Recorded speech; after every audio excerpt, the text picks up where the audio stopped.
જાન હું શું કહું સાંભળ ને, હા બોલો. આપણે ગમે ત્યારે હાલતા ઝઘડો કરીએ બરાબર, હા તો પછી ક્યારેક ધીરે ધીરે ઝઘડો વિરાટ સ્વરૂપ લઈ લે બરાબર, હા તો શું? પછી ક્યારેક ક્યારેક એમાંથી આપણે હાથાપાઈ ઉપર આવી જઈએ બરાબર ને. હા પણ આગળ બોલો ને, આ તો થવાનું જ છે. તો હું એટલે એમ કહું છું કે તું ઝઘડો કર એનોય વાંધો નહીં, બધું કર એનોય વાંધો નહીં, પણ જ્યારે આપણો ઝઘડો થાય ને ત્યારે છે ને તું ખાલી મારા વાળ ના પકડ યાર. તું જ્યારે વાળ પકડીને ખેંચે ને તો તને ખબર તો છે કે મારા વાળ કેટલા કમજોર છે, પછી મારા તૂટી જાય છે વાળ યાર. સારું, હવે નહીં થાય બસ. શું વાત છે યાર, ઝઘડો જ નહીં થાય એમ? અરે વાહ વાહ યાર, એકદમ ડાઈ છોકરીઓ, થેન્ક યુ સો મચ. ઓ સાંભળો, ઝઘડો તો થશે ને તમારા વાળ સાથે બધું થશે, પણ હવે તમારા વાળ નહીં તૂટે, કારણ કે હવે આપણે વાપરવાનું છે માહિષ્મતી આદિવાસી હેર ઓઇલ.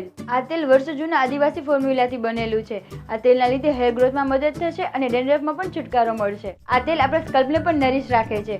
અને હા, માહિષ્મતી આદિવાસી હેર ઓઇલ વિશે વધારે શું કહું? જો ફરક ના પડે તો પૈસા પાછા. માહિષ્મતી આદિવાસી હેર ઓઇલ જ અસલી આદિવાસી હેર ઓઇલ છે. એટલે વાળ તો તમારા મજબૂત રહેશે જ, પણ આપણો પ્રોગ્રામ તો ચાલુ જ રહેશે. ચલો માર તો ખાવો પડશે, પણ thanks to Maheshmati Adivasi hair oil કે વાળ તો બચશે.